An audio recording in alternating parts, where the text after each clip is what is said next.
Coming up on Mountain News this morning, Pike County officials continue their search for an elderly man who went missing more than 2 weeks ago. And dyeing Easter eggs might be a family tradition for many, but this year it's going to cost you.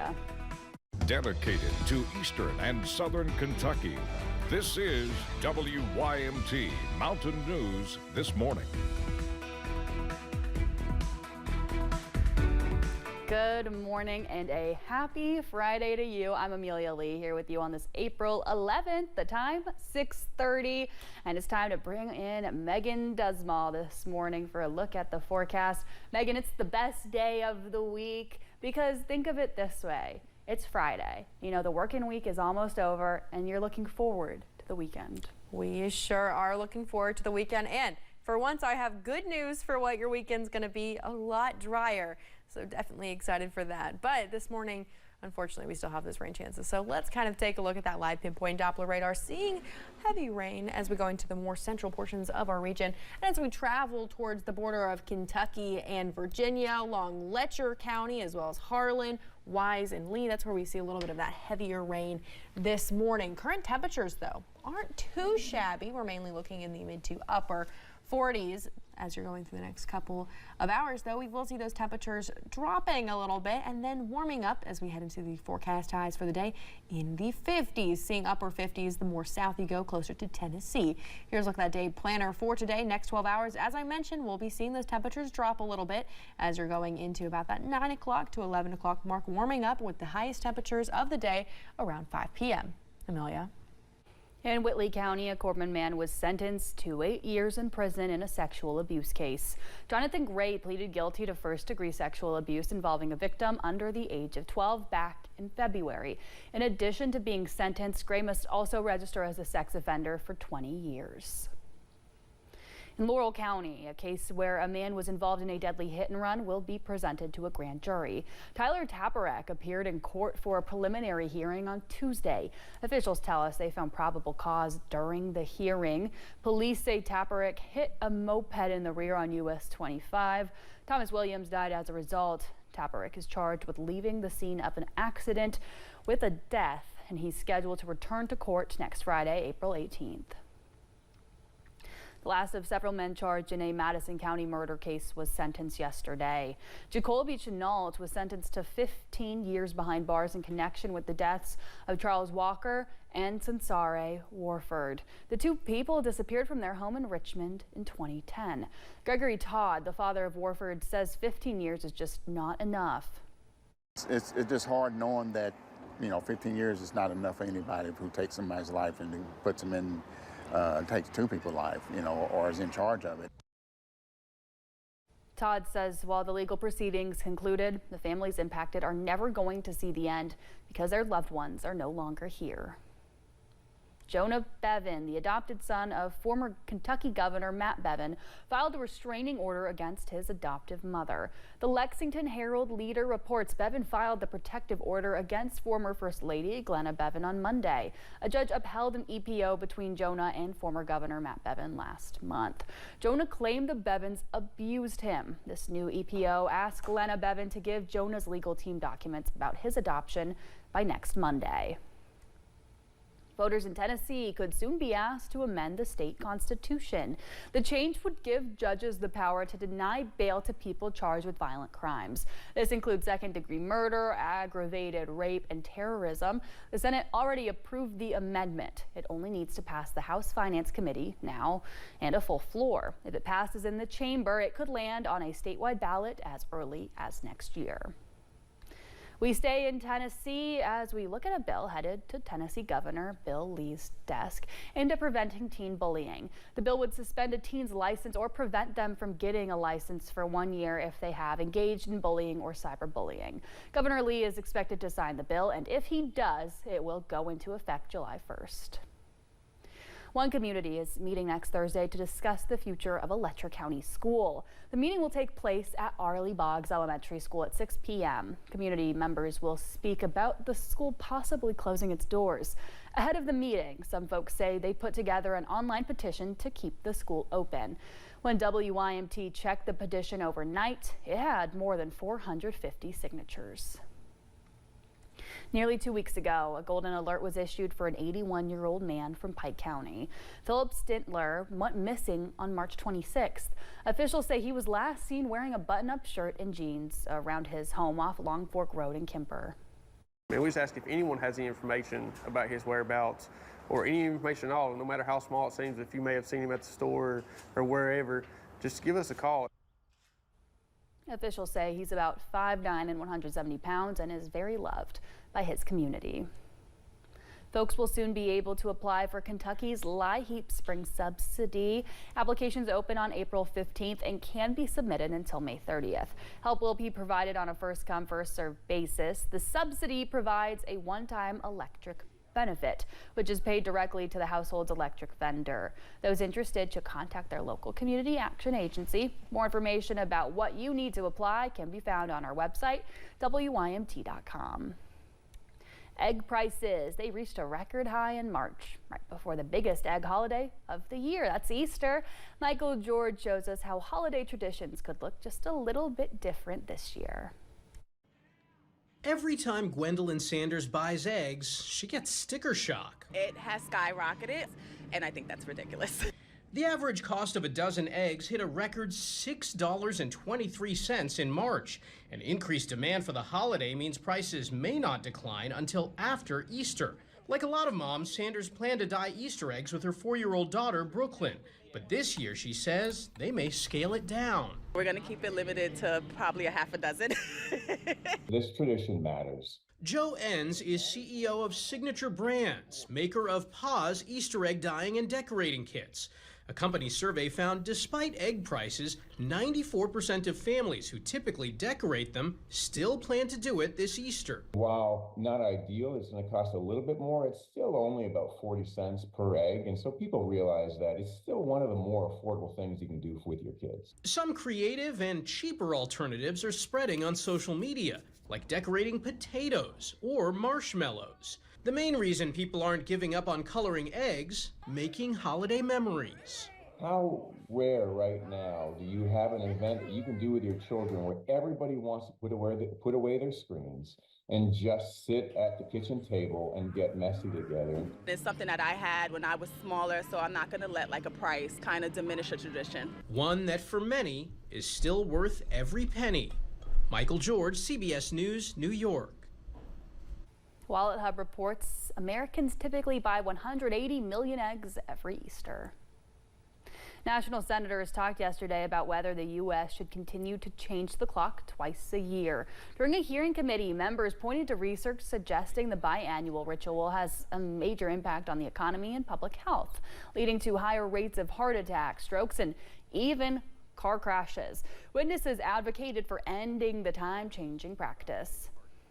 I suggest Congress establish a firm date, 2027, to permanently end the clock changing nationwide. States would then have ample time to decide if they want to remain in daylight time or opt out and pick standard time.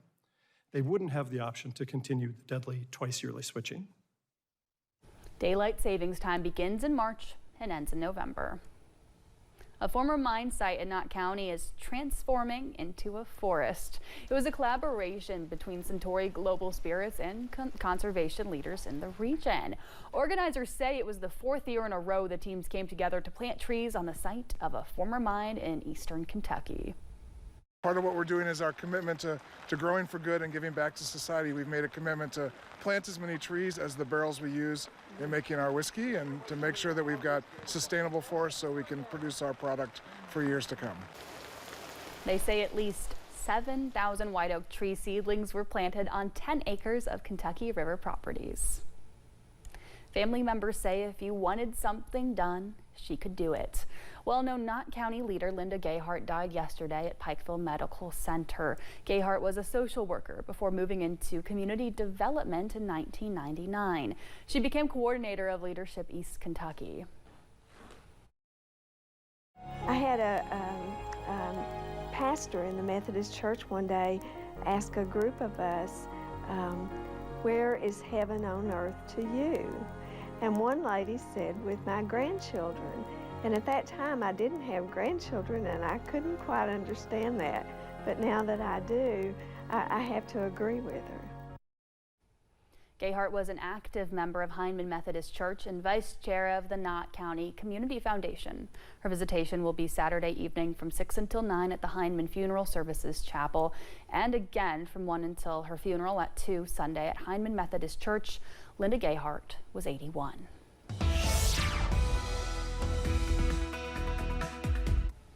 As you head out the door this morning, temperatures will be in the 40s across the region, seeing the warmest temperatures as you travel closer to Monticello, 49 degrees, same in Manchester, 49.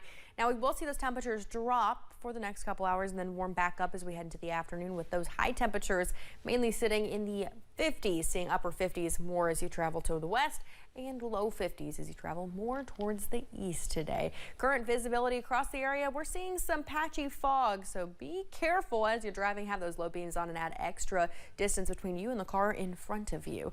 Live pinpoint Doppler radar is also picking up on some rain this morning, so you might also be encountering some wet roads, so drive safe this morning. On the way to the bus stop, here's what you need to know. We have those rain chances in the forecast. Temperatures in the mid 40s. By the time you're heading home, we'll still see mid 40s. Some places warming up a little bit to the upper 40s. Cloudy skies and most rain chances will be gone. Stay with us. More mountain news and weather is on the way.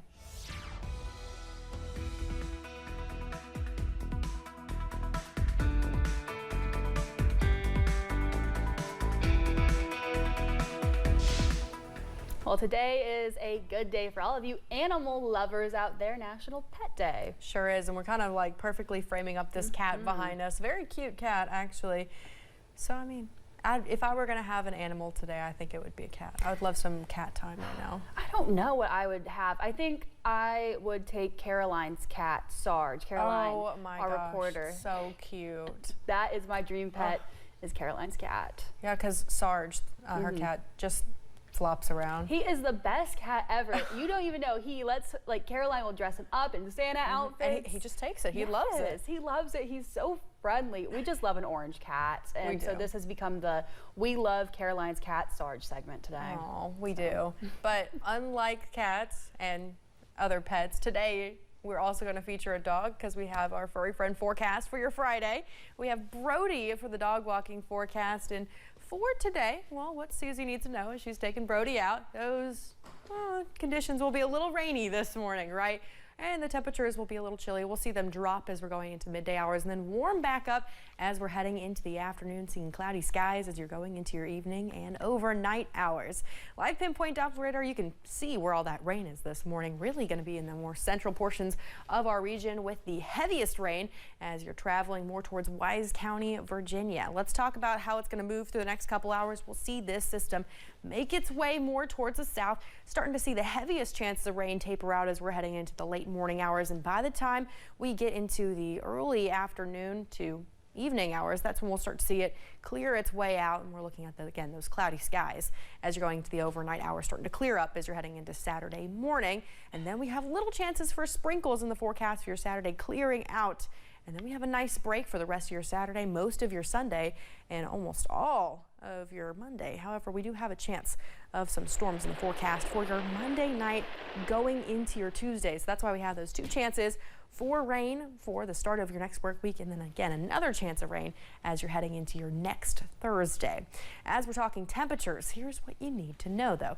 We'll be looking mainly in the 50s for this afternoon. We'll hit that around that 5 o'clock mark for today, seeing the warmest temperatures as you travel more towards the southwest, looking cooler as you travel more towards the northeast for today, and then we'll see a significant drop going into those overnight lows. So here's what we're expecting. Most places will be in the 30s, and as you travel more towards the western counties, that's when we'll start to see at or below that freezing mark. 31 degrees for Monticello, 32, so right at that freezing mark for London and Irvin. And then as we travel a little bit more towards the center, that's when we'll see some warmer temperatures popping out in the upper 30s, with our more higher elevation counties also in the low 30s. So with that being said, we're under that frost advisory for those colder counties from 2 a.m. until Saturday at 10 a.m. So that's what we're watching for tomorrow. Here's a look at that ARH 7-day forecast where your weekend is always in view. Again, seeing those 50s tomorrow, but warming up as we're heading to your Sunday in the mid 60s and then upper 70s for your Monday.